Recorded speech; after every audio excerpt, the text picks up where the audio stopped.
We back at it. Shalom, shalom. We diving into communication. Our communication is another very important key to being in a relationship, right? Especially when you're courting a new sister. You have to know how to communicate properly and effectively. If you don't, hey, you're finished. You're jammed up. You know, you really have to understand the other person you're dealing with. And you have to control your mouth. Because that's the leading cause of, in my opinion, the leading causes of breakups. And for courtships to go left. Bring out these two quick precepts. This is James chapter 3, verse 6. And the tongue, it's like, and the tongue is a fire, a world of iniquity. So is the tongue among our members, that it defileth the whole body, and setteth on fire the course of nature, and is set on fire of hell. So literally, the tongue can actually just burn up the whole relationship. That's what it says in Sirach as well. If thou hast the ability, you know, if you blow upon a spark, it's going to obviously grow bigger.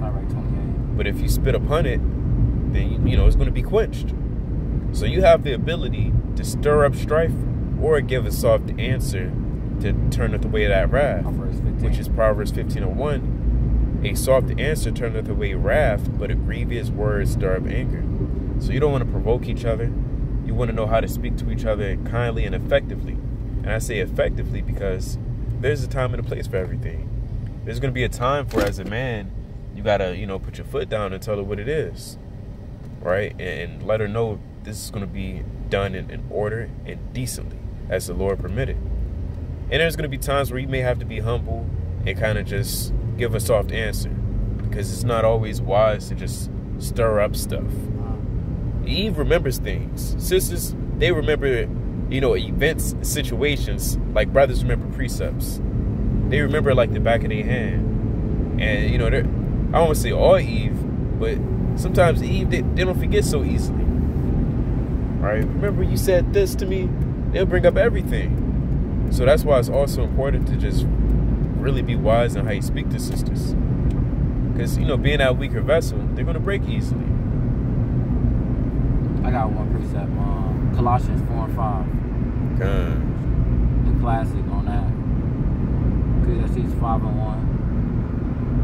You can go Colossians 4 and 5. This is Colossians 4 and 5. Walk in wisdom toward them that are without, redeeming the time. And we know we have more understanding than our women. You understand? So we gotta be in wisdom with them when they in their feelings, because, you know, feelings and wisdom don't mix with the scriptures. You understand? So we gotta be in wisdom and have some patience with them, like James 1 and 2 say. We gotta keep. That's right. Like, and that same thing from a woman, but they not gonna accept that. Like Proverbs 31 say, let the woman mouth be in wisdom.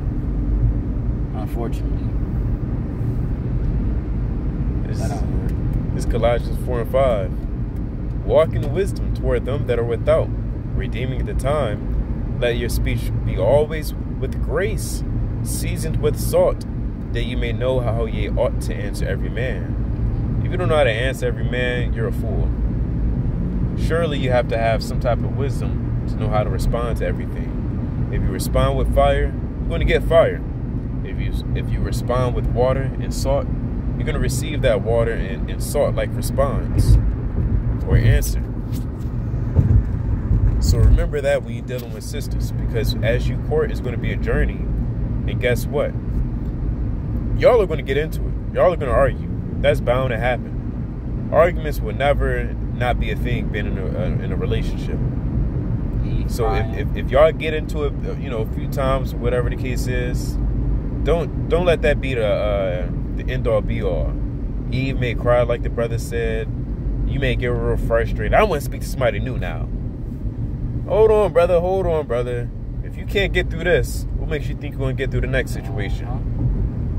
Talking about I want a new rib now. Brother, the same thing going to happen. You think, you know, it's an Eve out there that won't argue with you? Yeah, good luck. Or it's going to be a situation where a spirit may not hop on you when you're dealing with Eve. I mean, yeah, you show me a perfect relationship and I'll show you the kingdom. That's what I say. if every time somebody get into an argument and y'all decide to leave, who would have a relationship? Yeah. Would Abraham and Isaac would be together? I mean, would Abraham and Sarah be together if every time a disagreement happened, they just break up? Tobit and Anna? It'd be no relationships. So for you to say you get into an argument and y'all come to a pause and stop talking to each other, that's childish to me. It is. You know what I'm saying? You gotta keep. No, that's facts. I mean, last time we checked, when you read Tobit, they got in an argument. And how did it end? This is Tobit chapter 2. Slakia.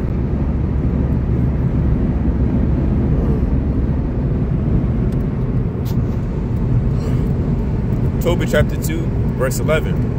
And my wife Anna did take woman's work to do.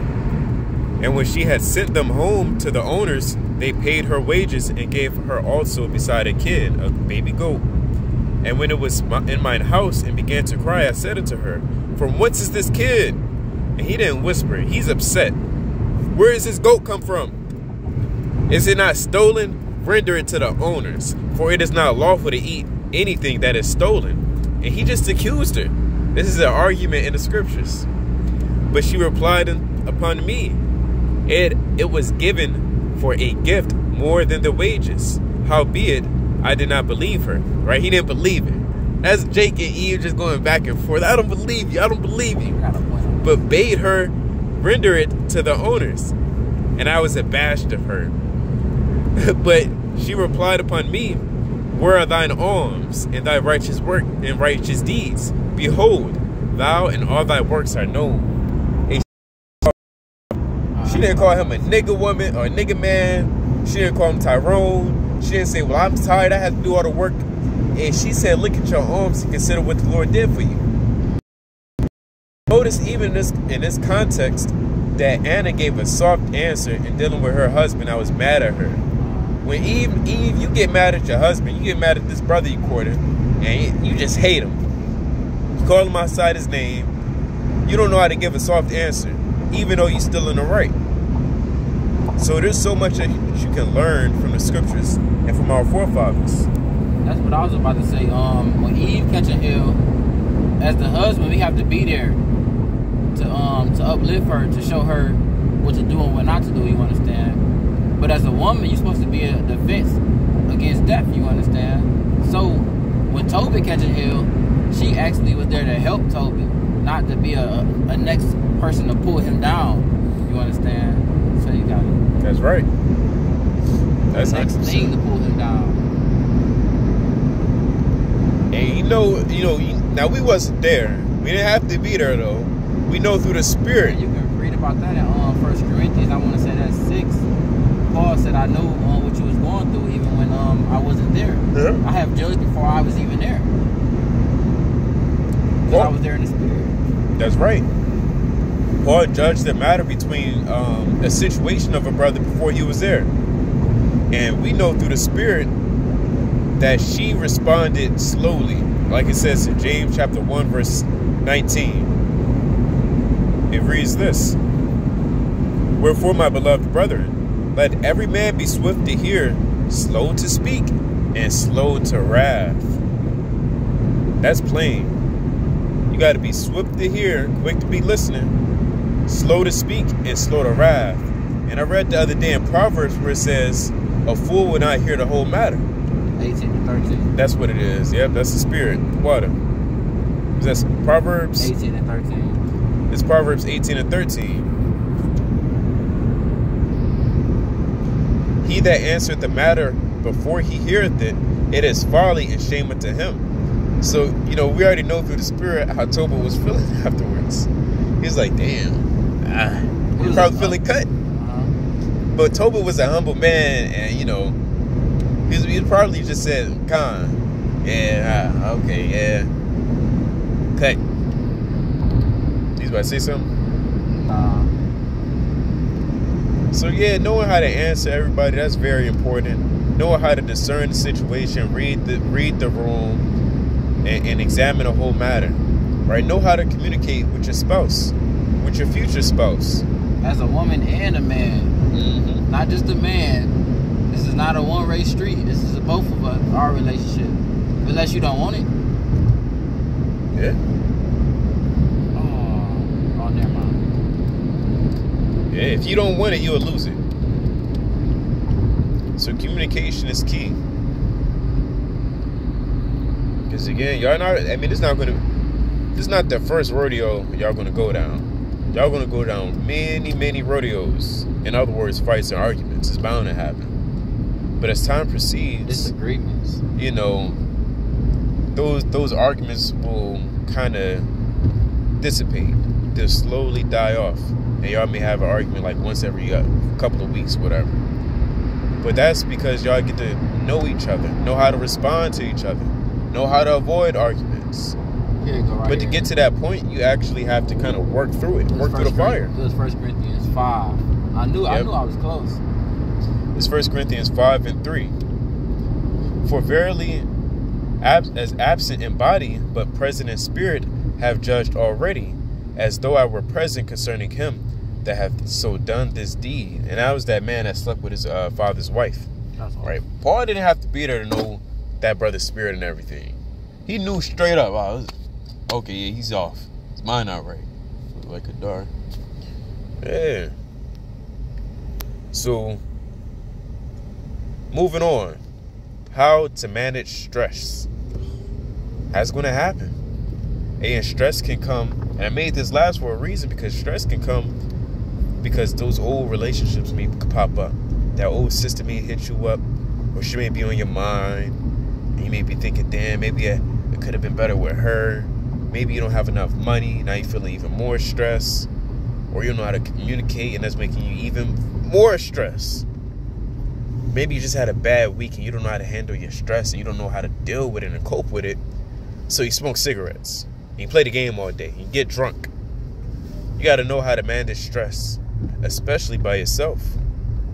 If you don't know how to manage stress by yourself, I mean, there's no telling how you will behave with your woman, with your wife, because she's going to be a reflection of you, and she's going to move off your spirit. And so if you start acting frantic, she's going to act frantic. If you become stoic, she'll become stoic. If you're relaxed, she'll be relaxed. Yeah, Psalm 61:1 from yesterday. It's a classic. God. That hit my mind immediately. Then 1 Peter 5 hit my mind too, but that's a fire one right there. The Psalm 61:1 to the chief musician upon Nigniah, a psalm of David.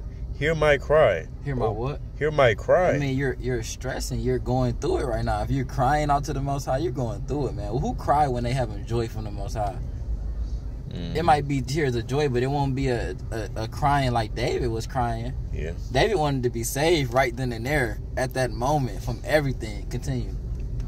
Oh God, attend to my prayer.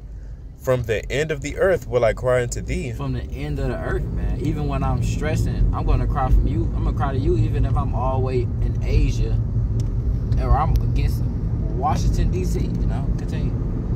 From the end of the earth will I cry unto thee. When my heart is overwhelmed, lead me to the rock. When my heart is overwhelmed. That means you're stressing, man. Your heart, you got a lot on your plate, man. You didn't went through some things, man. You got to cry onto the Most High. If you're stressing, you're not crying to the Most High. I don't think you're using the rock as you're supposed to. Yeah, that's facts. You have to cast all your cares upon Him, like 1 Peter 5:7 say. You got it, God. God. It's Matthew 6:34, and it reads this: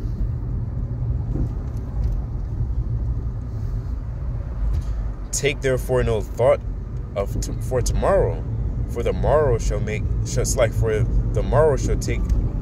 thought for the things of itself. Sufficient unto the day is the evil thereof. I'm gonna read that again. Take therefore no thought for tomorrow, for the morrow. You don't want to care too much for tomorrow. You don't even know if you're gonna live past today. Verse 27. Why would I stress about something that's gonna happen in 2 weeks? I don't even know if I'm gonna be alive. I mean, I that's giving too much energy and power to somebody else. And the Lord already said in Sirach 33:19, let no man have power over thy own self, whether it be a friend, your mother, or your brother, whoever the case is. Don't let anybody have too much power over you. And when you become stressed, that's allowing someone or something to have a lot of power over you. So take therefore no thought for the morrow shall take thought for the things of itself.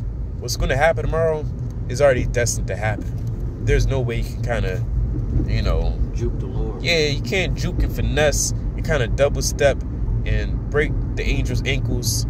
And you can't do that with the Lord. You can't do it. What's said is said. What's done is done. All we can do is just, try our best and trust in our own soul, for this is the keeping of the commandments. Like I say in Sirach, the 32nd chapter, in the 21st verse. Let me make sure that's it. Sirach 34, and this might be 32. It's 32 and 23. In every good work trust thine own soul, for this is the keeping the commandments. He that believeth in the Lord taketh heed to the commandment, and he that trusteth in him shall never fare the worse. So as long as you trust in the Lord, and you're not going to fare you're going to fare well. Because when the Lord see that you trust in him, and he likes that, of course he's going to watch over you. It's Philippians 4 and 6.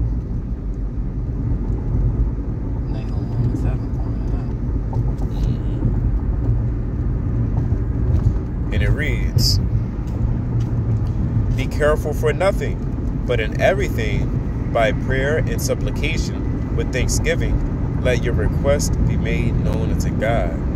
Right? You don't want to be careful for nothing. Right? But always make your prayer and your supplication with thanksgiving. That means to be thankful. Because when you're stressed, you're worried. And when you're worried, you're not really gratuitous, if that's the word. You're not really being gracious. Because if you're not being thankful, then you just being, what's the word I'm looking for? Ungrateful. Yeah, you're being ungrateful, pretty much. Unappreciative. You're being unappreciative towards the Lord after he did so much for you. How could you dare to feel stress in the presence of the Lord after he already delivered you out of so many situations? So when you're going through it with your woman, hey, there's no reason to feel stress. When you know already that the Lord already watched over you and during this time of your life, during that time of your life, and you dare say in your heart or feel in your heart, I'm stressed. Lord said, cast your burdens upon him. Don't get it twisted. You might have something, heavy on your mind. Because we are fighting a battle, you understand? We are fighting our flesh. We are fighting, to get the spirit. We are fighting through a lot of stuff. But if you're overwhelmed with it and you can't turn to the Lord, that's when it becomes a problem. Yeah. Because you're definitely going to go through it. That's facts. But don't let that consume you. Don't let that have too much power over your life. This is Mark 14 and 34. And saith unto them, my soul is exceeding sorrowful unto death. Tarry ye here and watch. So Yahushua went through it. All right, we all going to go through it. We're all going to have those thoughts. But what did Yahushua do? How did he handle and manage that stress? I'm going to read it again. It saith unto them, my soul is exceeding sorrowful unto death. Tarry ye here and watch. And he went forward a little and fell on the ground and prayed that if it were possible, the hour might pass from him. And he said, Abba, Father, all things are possible unto thee. Take away this cup from me. Nevertheless, not that I will, but what thou wilt. Right now, of course, this is all being done and displayed for our sake, on our level. But, in another world, the Lord could have definitely moved away his cup. He could have definitely did it. But this is just a representation of when we go through it, we have to ask the Lord for what Yahushua asked for. And so it will be done. Verse 37. Oh, no, that's it on that. So we saw how Yahushua managed stress. He went and threw up a quick prayer unto the Heavenly Father. When was the last time you prayed unto the Lord when you were stressed? Ask yourself that. The last time I stressed, I think I hopped on the sticks. The last time I stressed, I freaked off into the night. Ask yourself. Be honest with yourself. So, I have a little link below that ties into the the third topic or third subject, which is communication. Because that's heavy. That's very, very heavy. All of them are. But I just so happen to pull up an excerpt from an article. And it says communication problems is the most common factor that leads to divorce at 65%. This was followed by couples' inability to resolve issues at 43%. And it's easy to notice the problem. That's the easiest thing to do is talk about it. I always say that. It's so easy to talk about the issue. But who's going to get to the solution? And how? And it says causes of communication breakdown in marriage involved blame, nagging, complaining was a complaint of 70% of men, followed by a lack of sufficient appreciation from their spouse at 65%. Lack of validation for feelings and opinions was the number one with women, 83%. It's like at 83%, followed by 56% who said their spouse talks about himself too much. So, and that's where Proverbs 15:1 comes in hand, right? And knowing your other half, proving them. That's Sirach 6 and 7, where you have to judge your friend and prove them, and you have to know what your friend likes. You got to know what your woman may like, what she may dislike. Are you doing that to the best of your ability? Is she doing what she can do to the best of her ability to please you? You know that she hates when you leave your shoes around the house, but yet you do it every damn day. Brother, your mind's not right. She asks one thing of you and you can't do it. Or perhaps you may ask her to clean up, or to, I don't know, get the trash bag. That may piss you off. You asked her to do one thing and she couldn't perform it. So you have to make sure, you love each other earnestly. And to show love, you have to show actions. Love is an action word. The same way we love the Most High, we have to do it by our actions. You got it. Ephesians 5 and 22 on down. I'm going to read a couple down. And the whole thing and what it's explaining, what it's saying. Beautiful precept. This Ephesians 5 and 22. Wives, submit yourselves unto your own husbands. So you got to be subject unto your own husband, unto your head. Continue.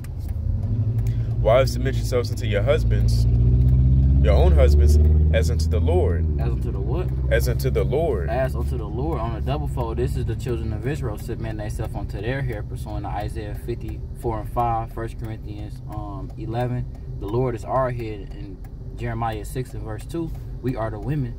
That's Psalms 50 and verse 2. You got it. Salakia. Oh, boy.